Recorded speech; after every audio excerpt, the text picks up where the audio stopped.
Hello everyone, आज हम पढ़ेंगे क्लास 10 ज्योग्राफी का चैप्टर नंबर 5 जिसका नाम है मिनरल्स एंड एनर्जी रिसोर्सेज।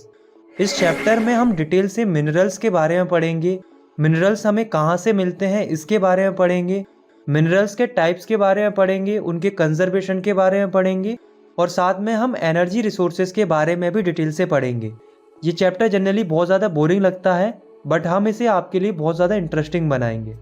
तो चलिए स्टारी इस अर्थ के ऊपर हमें हर चीज़ देखने को मिलती है, जैसे कि लकड़ी, हवा, मिट्टी, पानी। इसी तरीके से हमें हमारी अर्थ की क्रस्ट के ऊपर कई सारे मिनरल्स भी देखने को मिलते हैं, जैसे कि आयरन ओर, मैग्नीज, निकल, cobalt, copper, lead, bauxite, mica, potash, sulphur, gold, silver, potassium. इस तरीके कई सारे मिनरल्स पाए जाते हैं हमारी अर्थ के ऊपर। हम अपनी डेली लाइफ में अलग अलग चीज़ें देखते हैं, जैसे कि एक छोटी सी सुई से लेकर एक बड़ी से बड़ी बिल्डिंग, ये सभी मिनरल से बनी होती हैं। Railway line, tools, machines, vehicles जैसे कि कार, बसेस, ट्रेन, एरोप्लेन, ये सभी मेटल से बने होते हैं और मेटल्स मिनरल्स होते हैं। जहाँ तक कि हम जो टूथपेस्ट यूज़ करते हैं उसमें भी कई सारे मिनरल्स होते हैं, जैसे कि silica, limestone, fluoride, titanium oxide. इस तरीके के कई सारे मिनरल्स होते हैं। और तो और हम जो खाना खाते हैं उसमें भी मिनरल्स होते हैं, जैसे कि हम जो दूध पीते हैं उसमें काफ़ी ज़्यादा कैल्शियम होता है और कैल्शियम क्या होता है? मिनरल होता है। इवन हमारी जो लाइफ प्रोसेस है वो बिना मिनरल्स के काम ही नहीं कर सकती। हमारी बॉडी को भी 0.3% मिनरल्स का इंटेक चाहिए होता है। इसके बिना जो 99.7% जो फूड होता है उसे भी हमारी बॉडी सही से यूटिलाइज नहीं कर पाती। तो ये कहना गलत नहीं होगा कि मिनरल्स हमारे लिए बहुत ज़्यादा ज़रूरी होते हैं। तो हम लिख सकते हैं minerals are an indispensable part of our life. मतलब हम मिनरल्स को अपने जीवन से अलग नहीं कर सकते। तो अभी तक हमने ये तो समझ लिया कि मिनरल्स हमारे लिए कितने ज़्यादा ज़रूरी हैं। अब यहाँ पर एक क्वेश्चन राइज होता है कि आखिर ये मिनरल क्या होता है? What is mineral? तो जियोलॉजिस्ट के अनुसार मिनरल एक होमोजीनियस नेचुरली अकरिंग सब्सटेंस होता है जो कि हमारी अर्थ की क्रस्ट के ऊपर प्रेजेंट रहता है, जिसका इंटरनल स्ट्रक्चर डिफाइन होता है, यानी कि फिक्स रहता है। मिनरल्स हमारे नेचर में वेरियस फॉर्म्स में प्रेजेंट रहते हैं, जैसे कि हमारे नेचर में डायमंड जो कि हार्डेस्ट मिनरल है वो भी प्रेजेंट रहता है, वहीं टॉक जो कि सबसे सॉफ्ट मिनरल है वो भी प्रेजेंट रहता है। यानी कि हर तरीके के मिनरल्स हमारे नेचर में पाए जाते हैं। अभी हमें एक चीज़ समझना है कि ये जियोग्राफर्स और जियोलॉजिस्ट में क्या डिफरेंस होता है। ये दोनों ही ज्योग्राफी की स्टडी करते हैं बट इनमें सिंपल सा डिफरेंस होता है। जियोग्राफर्स वो लोग होते हैं जो कि ऐसे मिनरल्स की स्टडी करते हैं जो कि अर्थ की क्रस्ट पर प्रेजेंट होते हैं, यानी कि ये अर्थ के अबव वाले एरिया की यानी कि लैंड फॉर्म की स्टडी करते हैं। वहीं जियोलॉजिस्ट ये स्टडी करते हैं कि मिनरल्स की फॉर्मेशन कैसे हुई, मिनरल्स कितने पुराने हैं, उनका फिजिकल और केमिकल कंपोजिशन कैसा है। ये काम होता है जियोलॉजिस्ट का। नेक्स्ट टॉपिक है हमारा क्लासिफिकेशन ऑफ मिनरल्स। मतलब इसमें हम ये जानेंगे कि मिनरल्स को किस तरीके से क्लासीफाई किया गया है। तो मिनरल्स को जनरल और कमर्शियल पर्पसेस के लिए 3 कैटेगरीज में क्लासीफाई किया गया है: metallic minerals, non metallic minerals and energy minerals. अब जो मेटेलिक मिनरल्स होते हैं उन्हें भी फर्दर 3 कैटेगरी में बांटा गया है: ferrous, non ferrous and precious. Ferrous वो मिनरल होते हैं जिनमें आयरन कंटेंट होता है, जैसे कि आयरन ओर, मैग्नीज, निकल, cobalt etcetera. Non ferrous mineral वो मिनरल होते हैं जिनमें आयरन कंटेंट नहीं होता, जैसे कि copper, lead, tin, bauxite etcetera. फिर होते हैं प्रीशियस मिनरल। प्रीशियस मिनरल वो मिनरल होते हैं जो कि काफ़ी ज़्यादा प्रीशियस होते हैं, जैसे कि गोल्ड, सिल्वर, प्लेटिनियम एक्सेट्रा। अब हम बात करते हैं नॉन मेटेलिक मिनरल्स की। तो नॉन मेटेलिक मिनरल्स वो मिनरल्स होते हैं जो कि मेटल नहीं होते, जैसे कि mica, salt, potash, sulphur, granite, limestone, marble, sandstone etcetera. Similarly इसी तरीके से होते हैं एनर्जी मिनरल्स। तो एनर्जी मिनरल्स वो मिनरल्स होते हैं जिनमें एनर्जी होती है, मतलब जिनसे हम एनर्जी ऑब्टेन करते हैं, जैसे कोल, पेट्रोलियम, नेचुरल गैस। तो ये तो हो गया क्लासिफिकेशन। इन सब के बारे में हम डिटेल से आगे भी पढ़ेंगे। नेक्स्ट टॉपिक है हमारा mode of occurrence of minerals. मतलब इस टॉपिक में हम ये जानेंगे कि मिनरल्स हमें कहाँ से मिलते हैं, मतलब मिनरल्स कहाँ पाए जाते हैं। तो पहली बात तो ये है कि जो मिनरल्स होते हैं वो यूजली ओर्स की फॉर्म में पाए जाते हैं। ओर का मतलब होता है accommodation of any mineral mixed with other elements. मतलब ओर के अंदर मिनरल तो होता ही होता है, साथ में अदर एलिमेंट्स भी होते हैं। कुल मिलाकर ओर जो होता है वो मिक्सर होता है मिनरल और अदर एलिमेंट्स का। इसी में आपको एग्जांपल समझाता हूँ। जैसे ये गोल्ड ओर है तो इसके अंदर गोल्ड भी है और अदर एलिमेंट्स भी हैं, मतलब डर्ट वगैरह है और बाकी अदर चीज़ें भी हैं। तो यहाँ हमें केवल गोल्ड से मतलब है तो हम गोल्ड को एक्सट्रैक्ट कर लेते हैं इस ओर से। तो ओर मतलब एक बिगर यूनिट होती है जिसमें से हम अपने मतलब की चीज़ यानी कि मिनरल निकाल लेते हैं। कुल मिलाकर ये समझो कि किसी चीज़ के अंदर मिनरल है तो उसे हम ओर कंसीडर करेंगे, नहीं तो नहीं करेंगे। आया समझ में? चलो आगे पढ़ते हैं। अब दोस्तों आप एक बात तो जानते हैं कि मिनरल्स को निकालने के लिए एक्सट्रैक्शन करना पड़ता है, सिंपल भाषा में माइनिंग करनी पड़ती है। तो सवाल ये आता है कि एक्सट्रैक्शन कहाँ करना चाहिए। तो जैसे मान लो दो जगह हैं, प्लेस ए और प्लेस बी। एक जगह के ओर में मिनरल कंटेंट बहुत कम है, वहीं दूसरी जगह के ओर में मिनरल कंटेंट काफ़ी ज़्यादा है। तो आप ही बताओ कि आपके हिसाब से एक्सट्रैक्शन कहाँ करना चाहिए। ऑब्वियसली यहाँ, क्योंकि यहाँ मिनरल कंटेंट काफ़ी ज़्यादा है। आप खुद ही सोचो कि एक्सट्रैक्शन के लिए ऐसी जगह पर इन्वेस्टमेंट क्यों करेंगे जहाँ लॉस हो, बल्कि पैसा वहीं लगाएंगे जहाँ से ज़्यादा वैल्यू मिलेगी, मतलब प्रॉफिट होगा। तो हम कह सकते हैं मिनरल्स का एक्सट्रैक्शन करना तभी इकोनॉमिकली वाइबल होगा जब मिनरल कंटेंट ओर में सफिशिएंट मात्रा में हो। कुल मिलाकर एक्सट्रैक्शन तभी करना चाहिए जब वो इकोनॉमिकली वाइबल हो। अब हम देखते हैं mode of occurrence of mineral, मतलब मिनरल्स का अकरेंस कहाँ से होता है। तो मिनरल्स जनरली इन 5 फॉर्म्स में पाए जाते हैं। फर्स्ट, बीन्स एंड लोड्स की फॉर्म में, बेड्स एंड लेयर्स की फॉर्म में, residual mass of weathered material की फॉर्म में, एलोवियल डिपॉजिट्स की फॉर्म में और ओशियन वाटर में। तो इन तरीकों से जो है मिनरल्स पाए जाते हैं। तो चलो इनको एक एक करके अच्छे से समझते हैं। सबसे पहले हम बात करते हैं ऐसे मिनरल्स की जो कि बीन्स और लोड्स की फॉर्म में पाए जाते हैं। तो बीन्स मतलब अगर पतली पतली दरारों में जब मिनरल्स डिपॉजिट हो जाते हैं तो उन्हें बीन्स बोलते हैं, और जब ज़्यादा मिनरल्स एक बड़ी सी दरार में डिपॉजिट हो जाते हैं तो उसे लोड्स बोलते हैं। जैसा कि आप इन दोनों इमेजेस में देख सकते हो, इसमें मिनरल्स बीन्स की फॉर्म में डिपॉजिट हैं और इसमें लोड्स की फॉर्म में डिपॉजिट हैं। चलो इनके बारे में थोड़ा और पढ़ते हैं। तो जो इग्नियस और मेटामॉर्फिक रॉक्स होती हैं उनमें मिनरल्स पाए जाते हैं क्रैक्स, सेरेबिक्स, फॉल्ट्स और जॉइंट्स के अंदर। तो अगर मिनरल्स का अकरेंस उन दरारों में कम मात्रा में है तो उन्हें बीन्स बोलते हैं, और अगर ज़्यादा मात्रा में है तो उन्हें लोड्स बोलते हैं। अब ये फॉर्म कब होते हैं? तो ये मिनरल्स तब फॉर्म होते हैं जब ये अपनी लिक्विड, मेल्टन या गैसेज स्टेट में होते हैं। तब ये इन्हीं दरारों के सहारे अर्थ की कैविटी से क्रस्ट की तरफ ढकेले जाते हैं और ऊपर आकर इन दरारों में ठंडे होकर जम जाते हैं। तो जितने भी मेजर मेटेलिक मिनरल्स होते हैं जैसे कि tin, copper, zinc, lead etcetera, तो ये सभी बीन्स और लोड्स की फॉर्म में ही पाए जाते हैं। नेक्स्ट हम पढ़ते हैं ऐसे मिनरल्स के बारे में जो कि बेड्स और लेयर्स की फॉर्म में पाए जाते हैं, मतलब पतली परत के रूप में पाए जाते हैं, जैसा कि आप इस इमेज में देख सकते हो। तो जो सेडिमेंट्री रॉक्स होती हैं उनमें जो मिनरल्स पाए जाते हैं वो बेड्स और लेयर्स की फॉर्म में पाए जाते हैं, और ये फॉर्म होते हैं प्रेशर और हीट के कारण, जिसकी वजह से मिनरल का डिपोजिशन होता है, एकोमोडेशन होता है, और वो कंसंट्रेट हो जाते हैं हॉरिजॉन्टल स्ट्रेटा में, मतलब एक हॉरिजॉन्टल लेयर फॉर्म हो जाती है अर्थ की क्रस्ट में। जैसे कि जो कोल और आयरन ओर होते हैं वो इसी तरीके से हीट और प्रेशर के कारण ज़मीन के नीचे वेट्स और लेयर्स की फॉर्म में डिपॉजिट हो जाते हैं। सिमिलरली जो जिप्सम, पोटेशियम सॉल्ट और सोडियम सॉल्ट होते हैं वो भी एरिड रीजन्स में इवोपोरेशन के चलते बेड्स और लेयर्स की फॉर्म में डिपॉजिट हो जाते हैं। अब हम बात करते हैं ऐसे मिनरल्स की जो कि residual mass of weathered material की फॉर्म में पाए जाते हैं। मतलब इसमें क्या होता है, मिनरल्स फॉर्म होते हैं सरफेस रॉक्स के डिकम्पोजिशन की वजह से, जिसमें जो सॉल्यूबल कंस्टिट्यूएंट होते हैं वो पानी के साथ बह जाते हैं, और जो मिनरल्स बचते हैं वो ज़मीन पर as a residual mass of weathered material के रूप में इकट्ठे हो जाते हैं, जैसा कि आप इन इमेजेस में भी देख सकते हो। अगर हम इसके एग्जाम्पल की बात करें तो जो बॉक्साइट होता है वो इसी तरीके से फॉर्म होता है। नेक्स्ट हम बात करते हैं ऐसे मिनरल्स की जो कि एलोवियल डिपॉजिट्स की फॉर्म में पाए जाते हैं।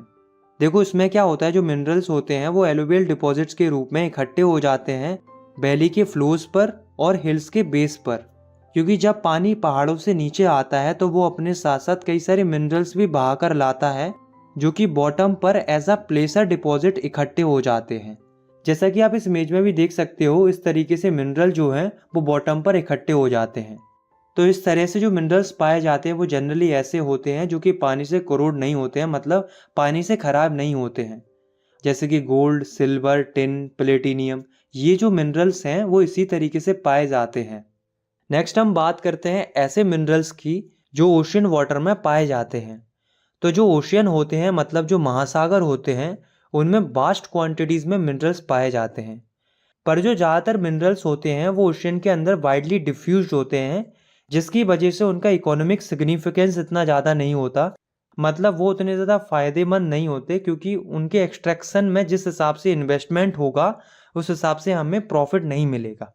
लेकिन फिर भी जो common salt, magnesium, bromide, manganese nodules, ये सभी हमें ओशन वाटर से ही प्राप्त होते हैं। तो यहाँ तक हमने मिनरल्स के मोड्स ऑफ अकरेंस के बारे में पढ़ा, मतलब मिनरल्स हमें कहाँ से प्राप्त होते हैं। तो दोस्तों, हमारी इंडिया में मिनरल्स काफ़ी मात्रा में पाए जाते हैं और अलग अलग प्रकार के मिनरल्स हमें हमारे देश भारत में देखने को मिलते हैं। बट ये जो मिनरल्स होते हैं वो हमारी इंडिया में अनइवनली डिस्ट्रीब्यूटेड होते हैं, मतलब अलग अलग जगहों पर पाए जाते हैं। अब मिनरल्स हमारी इंडिया में किस तरीके से डिस्ट्रीब्यूटेड है, चलिए जानते हैं। जैसे ये है हमारा प्यारा भारत। इसमें जो पेनिनसुलर रीजन है, यानी कि ये वाला जो रीजन है, उसमें सबसे ज़्यादा पाया जाता है कोल, मेटेलिक मिनरल्स, माइका और कई सारे नॉन मेटेलिक मिनरल्स भी इस रीजन में पाए जाते हैं। इसी तरीके से जो वेस्टर्न एंड ईस्टर्न फ्लैंक्स हैं हमारी इंडिया के, और जो गुजरात और असम का जो रीजन है वो सेडिमेंट्री रॉक से भरा हुआ है, जहाँ काफ़ी मात्रा में पेट्रोलियम डिपॉजिट्स देखने को मिलते हैं। सिमिलरली जो राजस्थान वाला रीजन है वहाँ हमें कई सारे नॉन फेरस मिनरल्स देखने को मिलते हैं। लेकिन दोस्तों, हमारी इंडिया के जो बड़े बड़े एलुवियल प्लेन्स हैं नॉर्थ इंडिया के, वहाँ हमें इतने ज़्यादा मिनरल्स देखने को नहीं मिलते, या हम ये भी कह सकते हैं कि यहाँ जो मिनरल्स पाए जाते हैं वो इतने ज़्यादा इकोनॉमिकली वाइबल नहीं होते कि हम उन्हें एक्सट्रैक्ट करें। लेकिन बाकी सारे ज़्यादातर रीजन्स में मिनरल्स हमें काफ़ी मात्रा में देखने को मिलते हैं। अब एक क्वेश्चन अराइज होता है कि जब माइनिंग की जाती है तो किन किन चीज़ों पर गौर किया जाता है। तो बेसिकली 3 फैक्टर्स देखे जाते हैं माइनिंग करने से पहले। सबसे पहले देखा जाता है concentration of mineral in the ore, मतलब जिस जगह पर माइनिंग करनी है उस जगह के ओर में मिनरल्स का कंसंट्रेशन कितना है। अगर ओर्स में अच्छी मात्रा में मिनरल्स है तभी माइनिंग करना वर्थ इट है। दूसरी चीज़ देखी जाती है ईज ऑफ एक्सट्रैक्शन, मतलब मिनरल्स को एक्सट्रैक्ट करने के लिए कितनी ज़्यादा मेहनत लगेगी। जितनी आसानी से मिनरल एक्सट्रैक्ट हो जाते हैं हमारे लिए उतना ही अच्छा है। तीसरी है क्लोजनेस टू द मार्केट, मतलब जिस जगह पर माइनिंग होना है वो जगह मार्केट से कितनी ज़्यादा दूर है। जितनी ज़्यादा पास होगी मिनरल्स को ट्रांसपोर्ट करना उतना ही आसान होगा। अगर ये तीनों फैक्टर्स अच्छे से फुलफिल हो रहे हैं तो वो जगह माइनिंग करने के लिए अच्छी है। तो हम लिख सकते हैं कि जो ये फैक्टर्स हैं वो अफेक्ट करते हैं रिजर्व की इकोनॉमिक वाइबिलिटी को, मतलब हम जिस जगह पर माइनिंग करने जा रहे हैं वो वाइबल होगा कि नहीं होगा। नेक्स्ट हम पढ़ते हैं कि ये रेड होल माइनिंग क्या होती है। तो सबसे पहले तो हम ये समझते हैं कि ये माइनिंग क्या होती है। तो माइनिंग एक एक्सट्रैक्शन प्रोसेस होती है जिसकी मदद से हम मिनरल्स को एक्सट्रैक्ट करते हैं अर्थ के क्रस्ट से।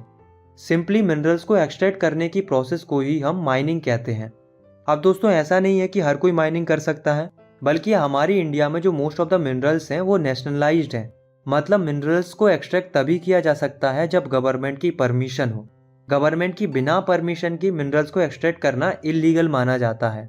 लेकिन दोस्तों, जो most of the tribal areas हैं नॉर्थ ईस्ट इंडिया के, वो मिनरल्स को ओन करते हैं इंडिविजुअल और कम्युनिटीज़ के रूप में। केवल इतना ही नहीं, जवाई और चीरा पूंजी में क्या होता है, कोयले को निकाला जाता है फैमिली मेंबर्स के द्वारा एक लंबी पतली टनल बनाकर। इसी को बोला जाता है रेड होल माइनिंग। जैसा कि आप इन इमेजेस में देख सकते हो, इस तरीके से पतली सुरंग बनाते हैं गैर कानूनी तरीके से और माइनिंग करते हैं। और हैरानी की बात यह है कि इन सुरंगों में छोटे छोटे बच्चों को अंदर भेजा जाता है, क्योंकि सुरंग का आकार छोटा होता है, इसलिए बच्चे इन सुरंगों में आसानी से चले जाते हैं। बट इस तरीके की सुरंगों में जाना खास करके बच्चों के लिए काफ़ी ज़्यादा रिस्की होता है। ऊपर से ये इलीगल भी होता है, क्योंकि हमारी इंडिया का जो नेशनल ग्रीन ट्रिब्यूनल है, जो कि एक गवर्नमेंट बॉडी है, उनके द्वारा इस तरह की एक्टिविटीज़ को इलीगल करार दिया गया है। और साथ में ये भी सलाह दी गई है कि इन एक्टिविटीज़ को तुरंत ही रोक देना चाहिए। तो अब हम चैप्टर में आगे बढ़ते हैं। तो कुछ टाइम पहले मैंने आपको मिनरल्स की क्लासिफिकेशन बताई थी, आप उसी क्लासिफिकेशन को फिर से देख सकते हो। मैंने इसमें मिनरल्स के टाइप्स के बारे में बताया था और कहा था कि हम इनके बारे में डिटेल से आगे पढ़ेंगे। तो चलिए इनको एक एक करके अच्छे से समझते हैं। सबसे पहले हम पढ़ते हैं फेरस मिनरल्स के बारे में। तो फेरस मिनरल्स वो मिनरल्स होते हैं जिनमें आयरन कंटेंट होता है, मतलब आयरन मौजूद होता है। दोस्तों जितने भी मेटेलिक मिनरल्स प्रोड्यूस होते हैं उनमें से 3/4 मिनरल्स फेरस मिनरल होते हैं। साथ में जो फेरस मिनरल्स होते हैं वो मेटलर्जिकल इंडस्ट्रीज को स्ट्रॉन्ग बेस प्रोवाइड करते हैं ताकि उनका डेवलपमेंट हो सके। तो हमें दो तरह के फेरस मिनरल्स के बारे में पढ़ना है। पहला है आयरन ओर और दूसरा है मैग्नीज। सबसे पहले हम पढ़ते हैं आयरन ओर के बारे में। तो आयरन ओर एक बेसिक मिनरल होता है जो कि बैकबोन माना जाता है इंडस्ट्रियल डेवलपमेंट के लिए, मतलब इंडस्ट्रीज के डेवलपमेंट के लिए काफ़ी ज़रूरी माना जाता है। इसलिए माना जाता है क्योंकि बिना आयरन के इंडस्ट्रीज का काम करना संभव नहीं है। खास बात यह है दोस्तों कि हमारी इंडिया में अच्छी क्वालिटी का आयरन ओर भरपूर मात्रा में पाया जाता है। अब दोस्तों आयरन ओर भी कई प्रकार के होते हैं, जिसमें से दो मेन होते हैं। एक होता है मैग्नेटाइट और दूसरा होता है हेमेटाइट। मैग्नेटाइट जो होता है वो सबसे अच्छी क्वालिटी का आयरन ओर माना जाता है क्योंकि मैग्नेटाइट के अंदर सबसे ज़्यादा आयरन कंटेंट होता है, लगभग 70% से ज़्यादा आयरन होता है। इस तरह के आयरन ओर में काफ़ी अच्छी मैग्नेटिक क्वालिटीज़ होती हैं। स्पेशली जो मैग्नेटाइट आयरन ओर होते हैं वो काफ़ी वैल्यूएबल माने जाते हैं इलेक्ट्रिकल इंडस्ट्रीज़ के लिए, मतलब इलेक्ट्रिसिटी ओरिएंटेड जो इंडस्ट्रीज़ होती हैं उनमें काफ़ी ज़्यादा इस तरह के ओर का इस्तेमाल किया जाता है। दूसरे तरह का आयरन ओर होता है हेमेटाइट। हेमेटाइट जो होता है वो थोड़ी कम क्वालिटी का आयरन ओर होता है, जिसमें मैग्नेटाइट के कंपैरिजन में थोड़ा कम आयरन कंटेंट होता है, लगभग 50 से 60% आयरन होता है। हेमेटाइट काफ़ी इंपॉर्टेंट इंडस्ट्रियल आयरन ओर माना जाता है in terms of quantity use, मतलब काफ़ी बड़ी स्केल में इसे यूज़ किया जाता है। दोस्तों अगर हम आयरन ओर के प्रोडक्शन की बात करें तो 2018-19 में आयरन ओर के टोटल प्रोडक्शन में से 97% प्रोडक्शन उड़ीसा, छत्तीसगढ़, कर्नाटका और झारखंड से प्राप्त हुआ था और बाकी का बचा 3% अदर स्टेट से प्राप्त हुआ था। अब दोस्तों अब हम देखते हैं इंडिया के मेजर आयरन ओर बेल्ट्स के बारे में। तो इंडिया में मेजर 4 आयरन ओर बेल्ट हैं, जिसमें से पहला है उड़ीसा झारखंड बेल्ट। जैसा कि आप इस मैप में देख सकते हो ये है उड़ीसा झारखंड बेल्ट। तो उड़ीसा में हाई ग्रेड का हेमेटाइट ओर पाया जाता है और ये कहाँ पाया जाता है? ये पाया जाता है मयूरभंज एंड केंदुझर डिस्ट्रिक्ट की बादाम पहाड़ों की माइंस में। इसी तरीके से जो सिंहभूम डिस्ट्रिक्ट है झारखंड का, वहाँ से भी हेमेटाइट आयरन ओर निकाला जाता है, जो कि निकाला जाता है गोवा और नमोडी माइंस के द्वारा। नेक्स्ट हम पढ़ते हैं दुर्ग बस्तर चंद्रपुर बेल्ट के बारे में, जो कि महाराष्ट्र और छत्तीसगढ़ में आता है। जैसा कि आप इस मैप में देख सकते हो ये जो रीजन है वो दुर्ग बस्तर चंद्रपुर बेल्ट है। तो इसमें छत्तीसगढ़ के बस्तर डिस्ट्रिक्ट में बहुत ही फेमस बेलाडीला रेंजेस हैं, जिनमें काफ़ी हाई क्वालिटी का हेमेटाइट आयरन ओर पाया जाता है। इन्हीं बेलाडीला की पहाड़ियों पर 14 डिपॉजिट्स यानी कि 14 जगहों पर सुपर हाई ग्रेड का हेमेटाइट आयरन ओर पाया जाता है। इसकी जो फिजिकल प्रॉपर्टीज़ होती हैं वो काफ़ी अच्छी होती हैं, जिससे स्टील आसानी से बन जाता है। इन माइन से काफ़ी सारा आयरन ओर निकाला जाता है और उसे विशाखापट्टनम पोर्ट के थ्रू जापान और साउथ कोरिया में एक्सपोर्ट किया जाता है। नेक्स्ट बेल्ट है बल्लारी चित्रदुर्गा चिकामंगलुरु तुमाकुरु बेल्ट, जो कि कर्नाटका में है। इस बेल्ट में काफ़ी रिजर्व्स हैं आयरन ओर के। इस बेल्ट में कई सारी कुद्रेमुख माइंस हैं जो कि वेस्टर्न घाट्स ऑफ कर्नाटका में लोकेटेड हैं, जहाँ से जितना भी आयरन ओर निकलता है वो पूरा का पूरा विदेशों में एक्सपोर्ट कर दिया जाता है। कुद्रेमुख के deposits one of the largest deposits में से एक माने जाते हैं। जो ओर यहाँ से निकलता है उसे स्लरी के रूप में पाइपलाइन के थ्रू ट्रांसपोर्ट कर दिया जाता है मंगलुरु पोर्ट तक। वहाँ से इसे अलग अलग देशों में पहुँचाया जाता है। लास्ट बेल्ट है महाराष्ट्र गोवा बेल्ट। ये बेल्ट गोवा और रत्नागिरी डिस्ट्रिक्ट ऑफ महाराष्ट्र में लोकेटेड है। जैसा कि आप इस मैप में भी देख सकते हो ये है महाराष्ट्र गोवा बेल्ट। इस बेल्ट में जो आयरन ओर पाया जाता है वो उतनी अच्छी क्वालिटी का नहीं होता, लेकिन फिर भी इसको एक्सप्लॉइट किया जाता है, मतलब निकाला जाता है और फिर इस आयरन ओर को मार्मागांव पोर्ट के थ्रू एक्सपोर्ट किया जाता है। तो ये है हमारी इंडिया के 4 मेजर आयरन ओर बेल्ट्स जहाँ से आयरन ओर निकाला जाता है, जिनके बारे में अभी हमने पढ़ा। अब दोस्तों अब हम पढ़ते हैं नेक्स्ट फेरस मिनरल के बारे में, जो कि है मैग्नीज। तो मैग्नीज जो मिनरल है वो मेनली यूज किया जाता है स्टील और फेरो मैग्नीज अलॉय बनाने के लिए। लगभग 10 kg मैग्नीज चाहिए होता है 1 टन स्टील को मैन्युफैक्चर करने के लिए। इसके साथ साथ मैग्नीज का इस्तेमाल ब्लीचिंग पाउडर, इंसेक्टिसाइड्स और पेंट्स बनाने के लिए भी किया जाता है। अब हम ये देखते हैं कि मैग्नीज का प्रोडक्शन कहाँ कहाँ होता है। तो आप इस ग्राफ को देख सकते हो, इसमें परसेंट वाइज बताया गया है कि किस किस स्टेट में मैग्नीज सबसे ज़्यादा प्रोड्यूस होता है। तो मध्य प्रदेश जो है वो मेजर प्रोड्यूसर है मैग्नीज का। अब दोस्तों नेक्स्ट हम पढ़ते हैं नॉन फेरस मिनरल्स के बारे में। तो नॉन फेरस मिनरल्स में कई सारे मिनरल्स आते हैं, जैसे कि copper, bauxite, lead, zinc and gold. ये सभी नॉन फेरस मिनरल्स काफ़ी वाइटल रोल प्ले करते हैं मेटलर्जिकल, इंजीनियरिंग और इलेक्ट्रिकल इंडस्ट्रीज में। पर हम इस चैप्टर में दो ही तरह के नॉन फेरस मिनरल्स के बारे में पढ़ेंगे, जो कि है कॉपर एंड बॉक्साइट। सबसे पहले हम पढ़ते हैं कॉपर के बारे में। तो दोस्तों हमारे इंडिया में कॉपर बहुत कम मात्रा में है, इसलिए इसका प्रोडक्शन भी बहुत कम होता है। कॉपर काफ़ी मेल्यूएबल होता है, डक्टाइल होता है और ये गुड कंडक्टर होता है इलेक्ट्रिसिटी का। इसलिए कॉपर का सबसे ज़्यादा इस्तेमाल बिजली के तार बनाने में और इलेक्ट्रॉनिक्स और केमिकल इंडस्ट्रीज़ में किया जाता है।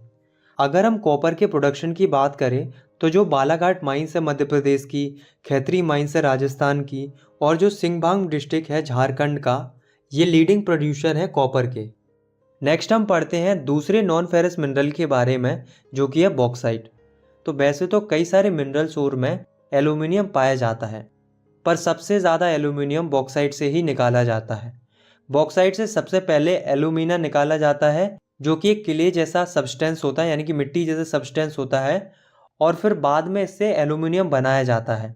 इसलिए बॉक्साइट काफ़ी ज़रूरी माना जाता है।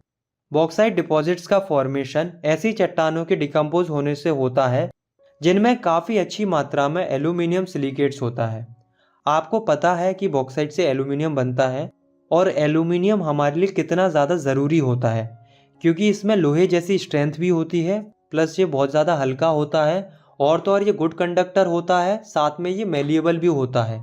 दोस्तों अगर हम इंडिया के बॉक्साइट डिपॉजिट्स की बात करें तो वो मेनली पाए जाते हैं अमरकंटक प्लेट्यू में, मैकाल हिल्स में और बिलासपुर कटनी के प्लेट्यू रीजन में। दोस्तों अगर हम बॉक्साइट के प्रोडक्शन को स्टेट वाइज देखें तो आप इस ग्राफ को देख सकते हो। तो इस ग्राफ से ये पता चलता है कि जो उड़ीसा जो है वो लार्जेस्ट बॉक्साइट प्रोड्यूसिंग स्टेट है इंडिया का। 65% प्रोडक्शन अकेला उड़ीसा करता है। उड़ीसा का जो कोरापुट डिस्ट्रिक्ट है वहाँ पर जो पंच पटमली डिपॉजिट्स हैं वो काफ़ी इंपॉर्टेंट बॉक्साइट डिपॉजिट्स माने जाते हैं। आया समझ में? तो अभी तक हमने जितने भी मिनरल्स के बारे में पढ़ा वो सारे के सारे मेटेलिक मिनरल्स थे, लेकिन अब हम जिन मिनरल्स के बारे में पढ़ेंगे वो सारे नॉन मेटेलिक मिनरल्स होंगे। तो सबसे पहले तो हम ये जानते हैं कि ये नॉन मेटेलिक मिनरल्स क्या होते हैं। तो नॉन मेटेलिक मिनरल्स यानी कि ऐसे मिनरल्स जो कि मेटल नहीं हैं या मेटल से नहीं बने हैं, वो सभी नॉन मेटेलिक मिनरल्स होते हैं। अब दोस्तों नॉन मेटेलिक मिनरल्स होते तो कई सारे हैं, लेकिन हमें केवल दो के बारे में पढ़ना है, जो कि है माइका और लाइमस्टोन। तो चलिए सबसे पहले पढ़ते हैं माइका के बारे में। तो माइका जो मिनरल होता है वो सीरीज ऑफ प्लेट्स और लीव्स से बना होता है, मतलब पतली पतली थिन शीट्स से बना होता है। मतलब ये समझ लो कि कुछ ही centimetres mica thousands of thin sheets से बना होता है।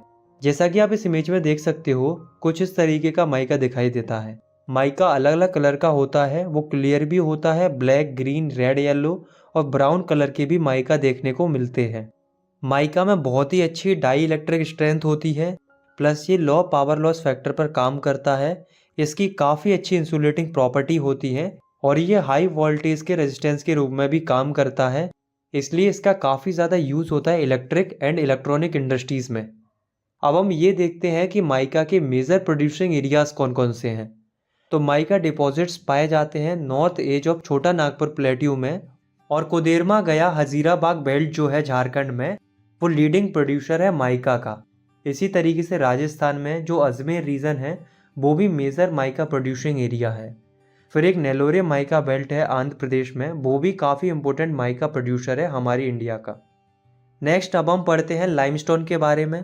लाइमस्टोन है तो non metallic mineral he, but इसे हमारी एनसीईआरटी में इसे रॉक मिनरल्स की कैटेगरी में रखा गया है।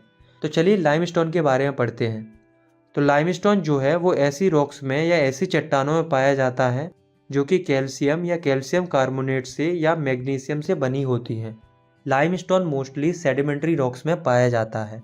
लाइमस्टोन एक बेसिक रॉ मटेरियल होता है जिसे सीमेंट इंडस्ट्रीज में यूज़ किया जाता है, और ये काफ़ी एसेंशियल माना जाता है आयरन और स्मेल्टिंग के लिए। मतलब ब्लास्ट फर्नेसेस में आयरन ओर को निकालने के लिए इसे यूज़ किया जाता है। अब आप इस ग्राफ को देखो, इससे आपको पता चलेगा कि लाइमस्टोन का प्रोडक्शन किस किस स्टेट में कितना कितना होता है। तो इसके हिसाब से राजस्थान जो है वो सबसे बड़ा प्रोड्यूसर है। अब दोस्तों, अब हम पढ़ते हैं हजार्ड्स ऑफ माइनिंग के बारे में। मतलब मिनरल्स को निकालने के लिए जो माइनिंग की जाती है उससे क्या क्या नुकसान होते हैं। तो माइनिंग के कई सारे नुकसान होते हैं, कई सारे खतरे होते हैं जो कि माइनिंग की वजह से देखने को मिल सकते हैं। तो चलिए देखते हैं कि माइनिंग की वजह से क्या क्या हजार्ड्स देखने को मिलते हैं। तो पहली चीज़ तो ये है कि जहाँ भी माइनिंग होती है वहाँ से काफ़ी सारी धूल और हानिकारक फम्स निकलती हैं, यानी कि धुआं निकलता है, जिस वजह से जो वर्कर वहाँ काम कर रहे होते हैं वो इन डस्ट और नॉक्सियस फम्स को इनहेल करते हैं, जिस वजह से कई वर्कर्स में पल्मोनरी डिसीजेस पैदा हो जाती हैं, मतलब फेफड़ों से रिलेटेड बीमारियां देखने को मिलती हैं। दूसरी रिस्क ये देखने को मिलती है कि जो माइन की रूफ होती है वो कभी भी कोलैप्स कर सकती है, इनंडेशन देखने को मिल सकता है, कोल माइन के अंदर आग भी लग सकती है। तो ये कांस्टेंट थ्रेट बना रहता है, मतलब चिंता का विषय बना रहता है माइनर्स के माइंड में। अब दोस्तों, ऐसा नहीं है कि माइनिंग की वजह से केवल माइनर्स को खतरा रहता है, बल्कि हमारे इन्वायरमेंट पर भी माइनिंग की वजह से गलत इम्पैक्ट पड़ता है, क्योंकि जहाँ भी माइनिंग हो रही होती है वहाँ के आसपास के जो वाटर सोर्स होते हैं वो कंटेमिनेट हो जाते हैं, मतलब दूषित हो जाते हैं। साथ में जो माइनिंग का वेस्ट होता है वो लैंड को और सॉइल को डिग्रेड करता है, और तो और इसकी वजह से स्ट्रीम और रिवर पॉल्यूशन भी बढ़ता है। तो ये सब जो हो रहा है उसे रोकना बहुत ज़रूरी है। तो माइनिंग एक किलर इंडस्ट्री ना बन जाए, इसे रोकने के लिए सुरक्षा के कड़े नियम और एनवायरमेंटल कानून बनाना और उन पर गौर देना बहुत ज़रूरी है। नेक्स्ट टॉपिक है हमारा कंजर्वेशन ऑफ मिनरल्स। मतलब इसमें हम ये जानेंगे कि मिनरल्स का कंजर्वेशन करना क्यों ज़रूरी है और हम कंजर्वेशन कैसे कर सकते हैं। दोस्तों, हमारी अर्थ क्रस्ट के ऊपर जो टोटल वॉल्यूम है वर्केबल मिनरल डिपॉजिट्स का वो बहुत कम है। मात्र 1% ही वर्केबल मिनरल्स हैं हमारी अर्थ क्रस्ट के ऊपर। और हम ये भी जानते हैं कि जो ये मिनरल्स हैं वो फाइनाइट हैं और नॉन रिन्यूएबल हैं, मतलब इनको रिन्यू होने में लाखों सालें लगती हैं, तब जाके हमें मिनरल्स देखने को मिलते हैं। तो जिन मिनरल्स को बनने में लाखों साल लगती हैं, हम उन मिनरल्स को बहुत ही तेज़ी के साथ ख़त्म करने में लगे हुए हैं।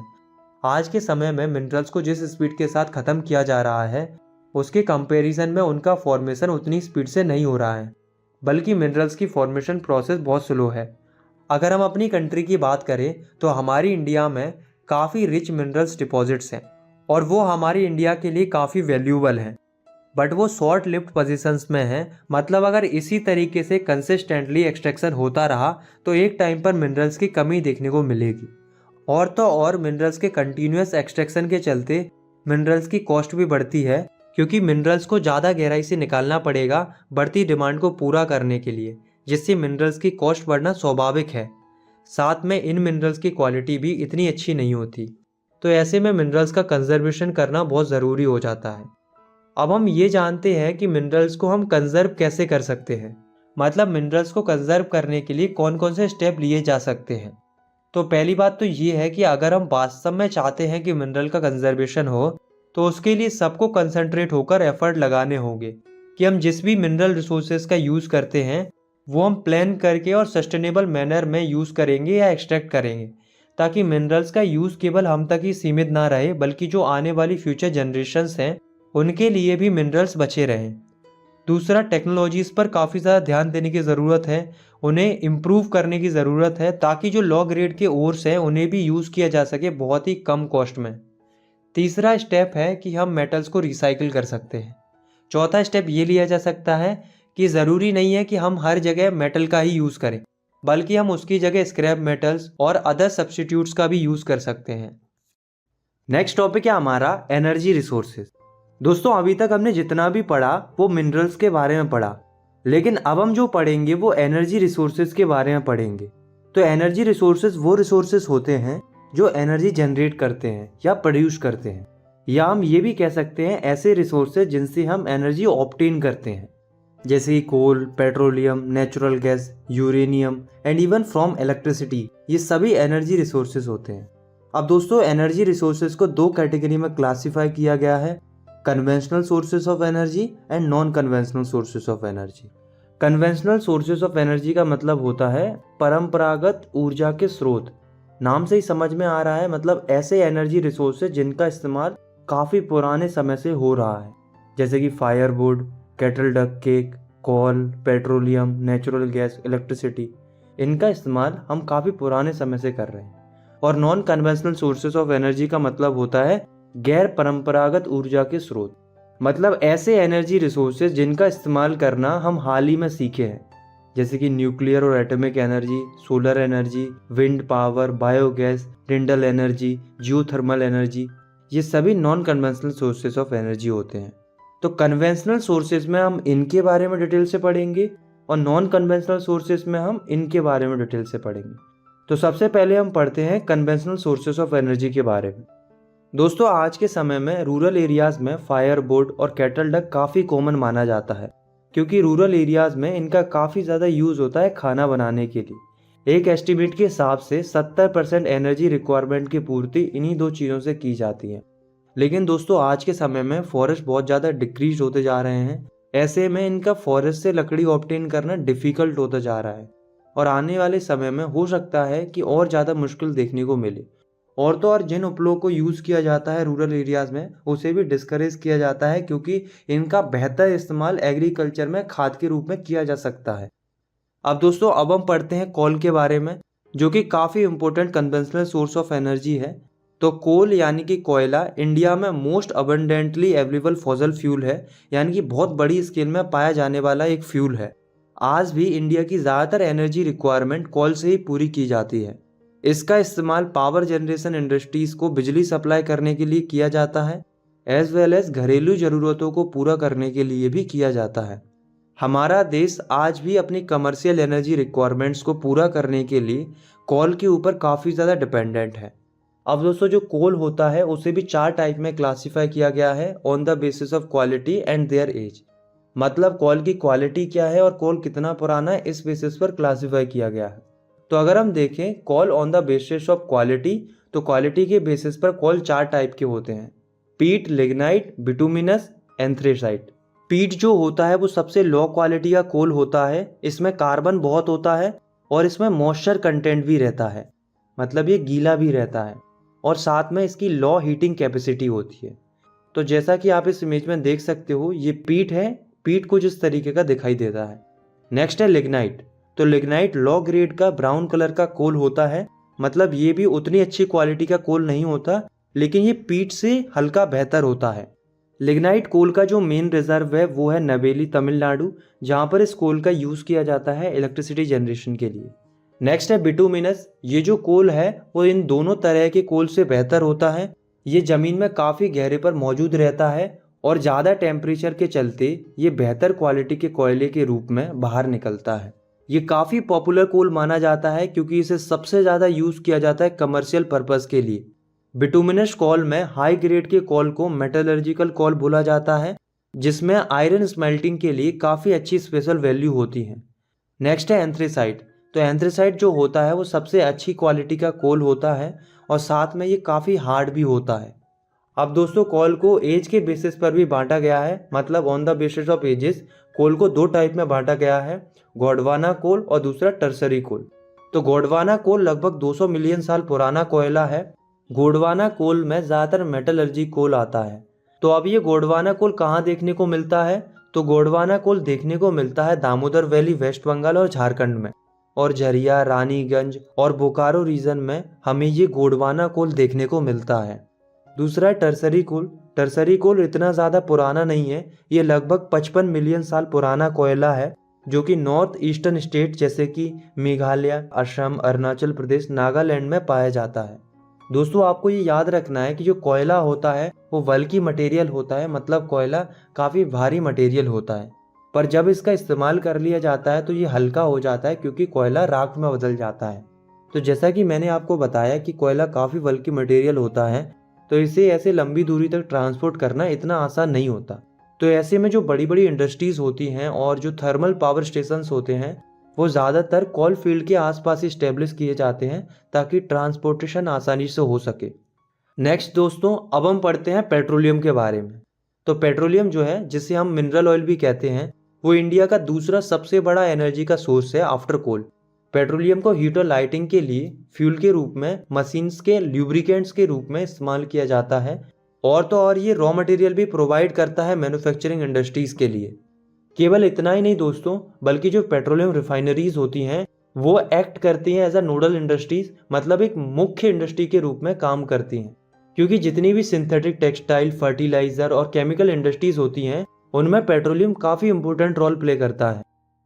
इंडिया में ज़्यादातर पेट्रोलियम का अकरेंस टर्सरी एज में फॉर्म हुई रॉक्स जो कि ज़मीन के नीचे पाई जाती हैं उनमें एंटीक्लाइंस और फॉल्ट ट्रैप्स के बीच में होता है। जैसा कि आप इन इमेजेस में देख सकते हो, इस तरीके से एंटीक्लाइन और फॉल्ट ट्रैप में पेट्रोलियम पाया जाता है। और दोस्तों ये जो लेयर होती है वो ऑयल बियरिंग लेयर होती है, मतलब ये पोरस लाइमस्टोन या सैंडस्टोन से बनी होती है, इसलिए इसमें ऑयल फ्लो कर पाता है। और दोस्तों जो ये ऊपर नीचे वाली लेयर होती है वो नॉन पोरस होती है, जिस वजह से जो ऑयल होता है वो ना ऊपर जा पाता है ना ही नीचे जा पाता है, बीच में ही फंसा रहता है। और कंटिन्यूस प्रेशर के कारण ऐसा बम सा क्रिएट हो जाता है जिसे एंटीक्लाइन बोलते हैं। और कई बार जो खाली एरिया होता है उसमें गैस भी क्रिएट हो जाती है जो कि हल्की होने के कारण ऑयल के ऊपर फॉर्म होती है।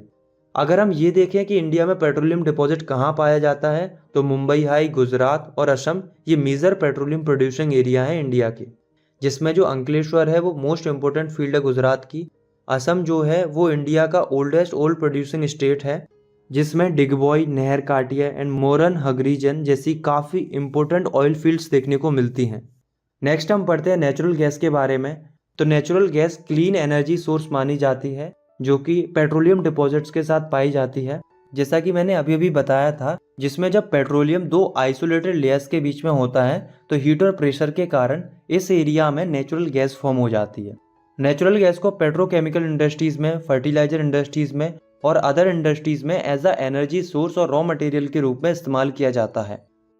और तो और नेचुरल गैस काफ़ी ज़्यादा इन्वायरमेंट फ्रेंडली भी होती है क्योंकि ये काफ़ी कम कार्बन डाइऑक्साइड इमिट करती है, जिस वजह से इसका इस्तेमाल ट्रांसपोर्ट फ्यूल के रूप में एज अ सीएनजी और कुकिंग फ्यूल के रूप में एज अ पीएनजी इस्तेमाल किया जाता है।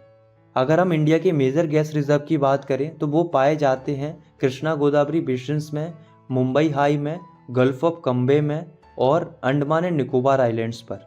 हमारी इंडिया में एक पाइपलाइन भी बनाई गई है नेचुरल गैस की सप्लाई के लिए, जिसका नाम है हजीरा विजयपुर जगदीशपुर पाइपलाइन, जिसे एचबीजे पाइपलाइन भी बोला जाता है। ये पाइपलाइन 1700 किलोमीटर लंबी है और ये क्रॉस कंट्री पाइपलाइन है जो कि नॉर्थर्न और वेस्टर्न इंडिया के मुंबई हाई और बेसिन गैस फील्ड को जोड़ती है, जिसके थ्रू जो अलग अलग फर्टिलाइजर, पावर, इंडस्ट्रियल कॉम्प्लेक्सेस हैं उनको गैस की सप्लाई मिलती है, जिस वजह से इंडियन गैस मार्केट को काफ़ी बूस्ट मिला है और ओवरऑल डेवलपमेंट देखने को मिला है।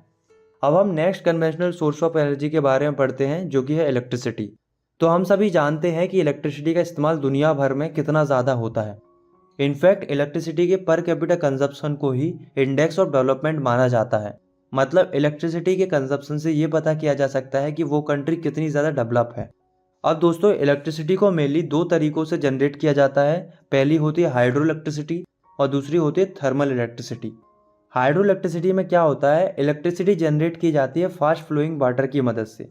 मतलब जब तेज पानी बहकर आ रहा होता है तो डैम्स की मदद से टरबाइन घुमाए जाते हैं और टरबाइन घूमने से इलेक्ट्रिसिटी जनरेट की जाती है।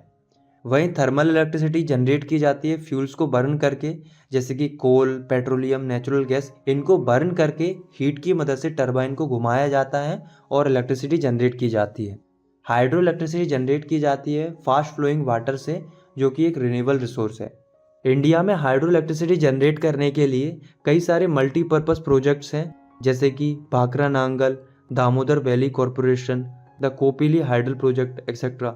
अब चूंकि जो थर्मल इलेक्ट्रिसिटी होती है वो जनरेट की जाती है कोल, पेट्रोलियम और नेचुरल गैस की मदद से, जो कि नॉन रिन्यूएबल फॉसिल फ्यूल्स होते हैं, तो ये हाइड्रो इलेक्ट्रिसिटी के कंपेरिजन में नेचर के लिए लॉन्ग टर्म में उतनी ज़्यादा वाइबल नहीं है। मेजर थर्मल पावर प्लांट्स है सेमरोली, नेमरू, तलचर, नारावारा एक्सेट्रा। तो अभी तक हमने जो पढ़ा वो सभी कन्वेंशनल सोर्सेज ऑफ एनर्जी थे।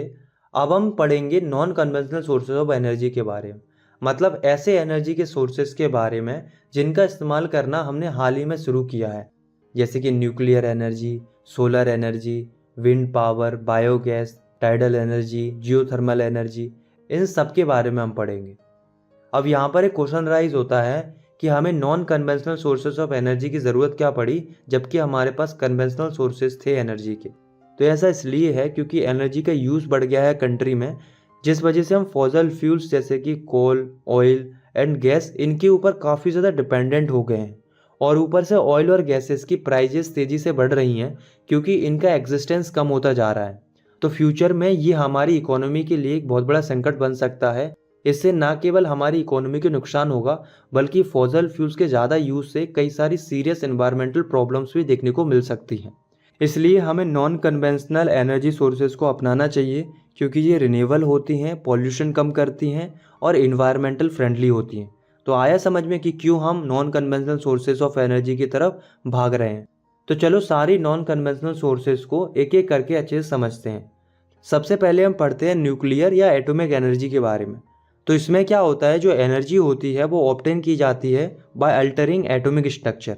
मतलब जो एटम्स के स्ट्रक्चर होते हैं उनमें चेंजेस किए जाते हैं और इसी अल्टरिंग की वजह से, यानी कि एटम्स के स्ट्रक्चर में चेंजेस करने की वजह से जो हीट एनर्जी निकलती है उसका यूज़ किया जाता है इलेक्ट्रिसिटी पावर को जनरेट करने के लिए। सिंपली ये समझो कि हम किसी एलिमेंट के एटॉमिक स्ट्रक्चर में चेंजेस करते हैं जिस वजह से काफ़ी इंटेंस हीट निकलती है, जिससे हम टरबाइन को रोटेट कराते हैं और बिजली बनाते हैं। अब इस तरीके से एनर्जी जनरेट करने के लिए दो एलिमेंट्स का सबसे ज़्यादा यूज़ किया जाता है, जो कि यूरेनियम और थ्योरियम। इनका काफ़ी ज़्यादा यूज़ किया जाता है as a raw material nuclear energy को जनरेट करने के लिए। तो यूरेनियम और थ्योरियम पाए जाते हैं झारखंड में और अरावली रेंजेस ऑफ राजस्थान में। साथ में केरला की जो मोनाजाइट सैंड्स हैं वहाँ काफ़ी रिच मात्रा में थ्योरियम पाया जाता है। Next, non conventional sources of energy में हम पढ़ते हैं सोलर एनर्जी के बारे में। तो सोलर एनर्जी का मतलब होता है जब हम सनलाइट की मदद से या सनलाइट की हीट की मदद से जो हम एनर्जी जनरेट करते हैं उसे हम सोलर एनर्जी कहते हैं। तो अगर हम अपनी इंडिया की बात करें तो हमारी इंडिया एक ट्रॉपिकल कंट्री है। ट्रॉपिकल कंट्री मतलब हमें सन से डायरेक्ट सनलाइट मिलती है, जिस वजह से हमारे पास काफ़ी इनॉर्मस पॉसिबिलिटीज़ हैं सोलर एनर्जी को ट्रैप करने की। तो with the help of photovoltaic technology हम सनलाइट को डायरेक्टली कन्वर्ट कर सकते हैं इलेक्ट्रिसिटी में। तो आप लोग जो ये सोलर पावर प्लांट्स देखते हैं उनमें इसी फोटोवोल्टाइक टेक्नोलॉजी का इस्तेमाल किया जाता है सनलाइट को इलेक्ट्रिसिटी में बदलने के लिए। तो ये जो सोलर एनर्जी का कंसेप्ट है वो रूरल एरियाज़ में और रिमोट एरियाज़ में काफ़ी ज़्यादा पॉपुलर हो रहा है। कारण ये है कि कुछ बड़े बड़े सोलर पावर प्लांट्स देश की अलग अलग जगहों पर सेटअप किए जा रहे हैं। अब इससे फ़ायदा क्या होगा कि जो रूरल हाउस होल्ड हैं जो कि आज फायरवुड और डंग केक्स पर डिपेंडेंट्स हैं, उनकी इन चीज़ों पर डिपेंडेंसी कम होगी और वो पावर ड्रिवन चीज़ों की तरफ जाएंगे। इससे हमारे इन्वायरमेंट को भी फ़ायदा होगा, लोग लकड़ियाँ कम काटेंगे और डंग को एज अ मैन्यूर यूज़ करेंगे। नेक्स्ट है विंड पावर। तो विंड पावर जैसा कि नाम से ही समझ सकते हैं, इसमें क्या होता है, विंड की मदद से टरबाइन रोटेट कराई जाती है और इलेक्ट्रिसिटी जनरेट की जाती है। अगर हम अपनी इंडिया की बात करें तो हमारी इंडिया में काफ़ी ज़्यादा पोटेंशियल है विंड पावर को जनरेट करने का। हमारी इंडिया का सबसे बड़ा विंड फार्म क्लस्टर देखने को मिलता है तमिलनाडु में, जो कि नागेरकोइल टू मदुराई तक फैला हुआ है। इसके अलावा हमें इसी तरीके से आंध्र प्रदेश, कर्नाटका, गुजरात, केरला, महाराष्ट्र, लक्षद्वीप में भी काफ़ी इंपॉर्टेंट विंड फार्म देखने को मिलते हैं। और केवल इतना ही नहीं, जो नागरकोइल और जैसलमेर है वो जाने जाते हैं for effective use of wind energy के लिए। मतलब इन दो जगहों पर सबसे इफेक्टिवली यूज़ किया जाता है विंड एनर्जी को। नेक्स्ट हम पढ़ते हैं बायोगैस के बारे में। तो बायोगैस एक ऐसी गैस होती है जो कि नेचुरल वेस्ट से ऑब्टेन की जाती है, जैसे कि जो स्क्रब्स होती हैं, फार्म वेस्ट हो गया, एनिमल एंड ह्यूमन वेस्ट हो गया। इनको यूज़ करके बायोगैस बनाई जाती है, जिसका इस्तेमाल रूरल एरियाज़ में डोमेस्टिक कंजप्शन के लिए किया जाता है। इसमें क्या होता है, ऑर्गेनिक मैटर को डिकम्पोज किया जाता है, जिससे काफ़ी ईल्ड गैस निकलती है, जिसकी केरोसिन, डंग केक और चारकोल से भी अच्छी थर्मल एफिशिएंसी होती है। मतलब इन सब की तुलना में काफ़ी अच्छी जलती है। जैसा कि आप इस इमेज में देख सकते हो, ये है बायोगैस प्लांट। इसे रूरल एरियाज़ में गोबर गैस प्लांट भी बोला जाता है, क्योंकि गोबर का ज़्यादा इस्तेमाल किया जाता है। इसमें आप देख सकते हो, उसमें वेस्ट को लंबे टाइम तक डिकम्पोज होने के लिए रख दिया जाता है।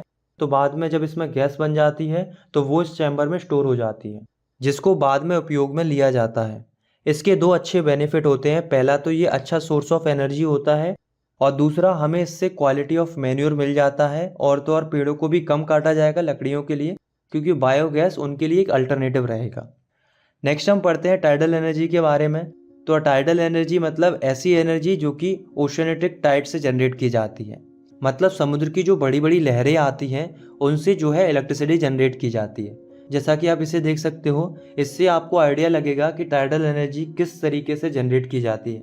सिंपली टरबाइन ही घुमानी होती है, जैसे कोई बड़ी लहर आती है तो उस टरबाइन को रोटेट कर देती है, फिर जो इधर आई हुई टाइड होती है उसे फ्लड गेट से रोक दिया जाता है, फिर बाद में सारा एक साथ रिलीज कर दिया जाता है, फिर अगेन टरबाइन घूमती है। तो यही प्रोसेस कंसिस्टेंटली फॉलो होती है और इलेक्ट्रिसिटी जनरेट होती है। इसके बारे में हम कभी डिटेल से भी पढ़ेंगे, लेकिन फिलहाल इतना जानो कि जो बड़ी बड़ी टाइड आती हैं ओशियन में, उनकी मदद से जो इलेक्ट्रिसिटी जनरेट की जाती है उसे टाइडल एनर्जी कहते हैं। अगर हम अपनी इंडिया की बात करें तो हमारी इंडिया में करेंटली कोई टाइडल पावर प्लांट सेटअप नहीं किया गया है, लेकिन हमारी कंट्री की ज्योग्राफी ऐसी है कि हम फ्यूचर में टाइडल एनर्जी प्रोड्यूस कर सकते हैं, जैसे gulf of Khambhat, gulf of Kutch, western coast and Gangetic delta and Sundarban region, ये सभी आइडियल कंडीशन मानी जाती हैं टाइडल एनर्जी को जनरेट करने के लिए। लास्ट हम पढ़ते हैं जियोथर्मल एनर्जी के बारे में। तो जियोथर्मल एनर्जी वो एनर्जी होती है जो कि अर्थ की हीट से जनरेट की जाती है, मतलब पृथ्वी की जो गर्मी होती है उससे हम एनर्जी जनरेट करते हैं। आप लोगों को पता होगा कि हम जितना ज़्यादा नीचे जाते जाएंगे उतनी ही ज़्यादा हीट बढ़ती जाती है।